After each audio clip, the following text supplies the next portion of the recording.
त्या माणसामुळे झाला. त्या माणसाचं नाव मनोज जरांगे आहे. ह्या माणसामुळे आत्तापर्यंत आत्महत्येची वेळ तिथून मागे पण आली असती, पण निर्भीड काळजाचे असल्यामुळं आत्तापर्यंत ती आली नव्हती.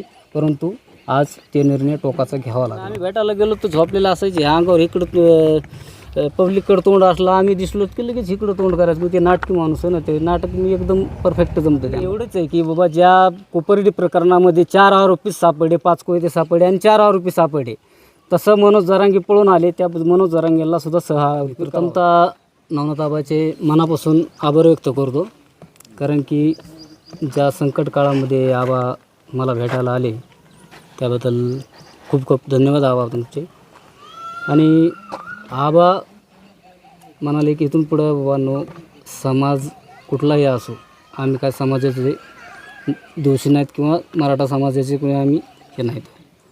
आम्ही बी तुम्ही जितकेच कष्ट करतात तेवढेच आम्ही सुद्धा कष्ट करतो तर, आणि आम्ही कायम तुमच्या पाठीशी राहू. परंतु आत्महत्येचा असा प्रयत्न करू नका. अच्छा, तर तुमच्यावरती आत्महत्येची वेळ का आली होती आणि या अनुषंगाने तुम्ही काय शासन दरबारी तशी तक्रार केली, कुठं तुमची फसवणूक झाली, तुमच्या संदर्भात काय झालं किंवा संबंधिताच्या संदर्भामध्ये जो संपूर्ण प्रकार तुमच्यावरती आतापर्यंत तुमची मागणी काय? तर ह्या आत्महत्येच्या मागे आज जवळपास 2016-17मध्ये जे कोपर्डीचं अत्याचार प्रकरणी आम्ही हल्ला केला होता कोर्टामध्ये जाऊन, त्याच्यामध्ये आम्हाला 5 वर्ष शिक्षा लागलेली. त्याच्यामध्ये मी, अमोल खुने, राजेंद्र दराड आणि बाबूराव वाळेकर असे 4 व्यक्ती होतो. आम्हाला त्याच्यामध्ये 5 वर्षाची शिक्षा आणि ऑलरेडी आम्ही 2 वर्ष त्याच्यामध्ये 22 महिने काढून आलेलं होतं. तर इतके ज्या माणसासाठी आम्ही कष्ट केले, जेल तुरुंग साऱ्या गोष्टी भोगल्या, त्या आमच्या विरहित आमच्या घरच्यांना काय त्रास झाला असेल, आमच्या लेकराबाळांना काय त्रास झाला असेल, हे आमचे घरचे आता आबा भेटून आबांनी विचारपूस केली. परंतु ज्या माणसामुळे झाला, त्या माणसाचं नाव मनोज जरांगे आहे. ह्या माणसामुळे आत्तापर्यंत आत्महत्येची वेळ तिथून मागे पण आली असती, पण निर्भीड काळजाचे असल्यामुळं आत्तापर्यंत ती आली नव्हती. परंतु आज ते निर्णय टोकाचा घ्यावा लागला मला.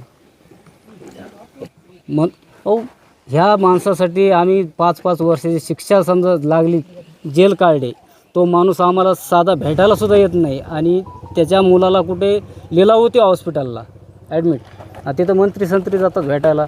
आज तो मोठा झाला ना. मग हे या अगोदर तुम्ही मागंसुद्धा मी बोललेलो आहे मराठी महाराष्ट्राला, त्यांना भरपूर मी यांनासुद्धा बोललेलो आहे.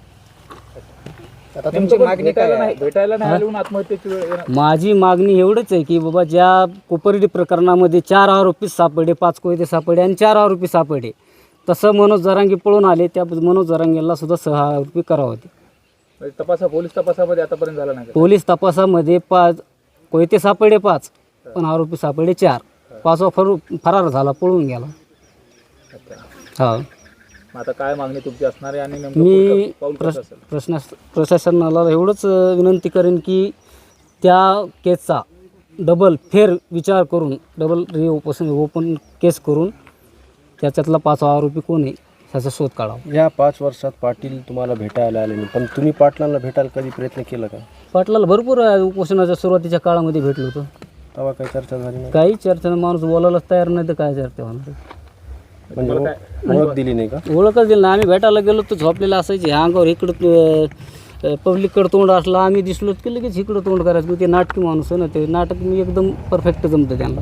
नाही, प्रश्न हा आहे की नेमकं तुमचं आणि त्यांनी एकत्रित सोबत होते, कोपर्डीचं सगळी घटना घडली, मात्र याच्यामध्ये तुमचं नुकसान काय झालं आणि ते नुकसान मनोज जरांगेंमुळे झालं, आणि ते कुठलं नेमकं नुकसान आहे ज्याच्यामुळे तुम्हाला आत्महत्येची वेळ आली? मी ह्या गावामध्ये कुणाला जरी तुम्ही विचारलं की मी कष्टाळू पोरगा होतो, होतकूर होतो, काम करणार होतो, इथे मी 4-5 सालं घातलेले, त्या लोक तुम्ही कुणाला जर सहज विचारलं तर कोणी पण सांगू शकतो ह्या माणसाने ह्या माणसाची तर साल घातलेलं आहे. मी 5 वर्ष कारखाना खेटलेला आहे. मी कारण कामगार होतो. आणि मी जर त्या मनोज जरांगेच्या नादी लागलो नसतो तर आज मला आत्महत्येची वेळ आली नसती. कारण की मी काम करताना मला खूप माझे चांगले दिवस होते आणि आत्तापर्यंत मी चांगले 5-25 लाख रुपये कमवून असतो. आज माझी मुलगी 12वीला आहे, माझा मुलगा 9वीला आहे.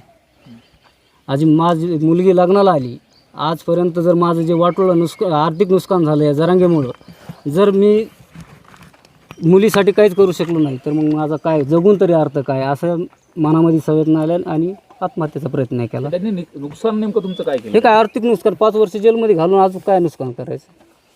हे समोर आहे ना.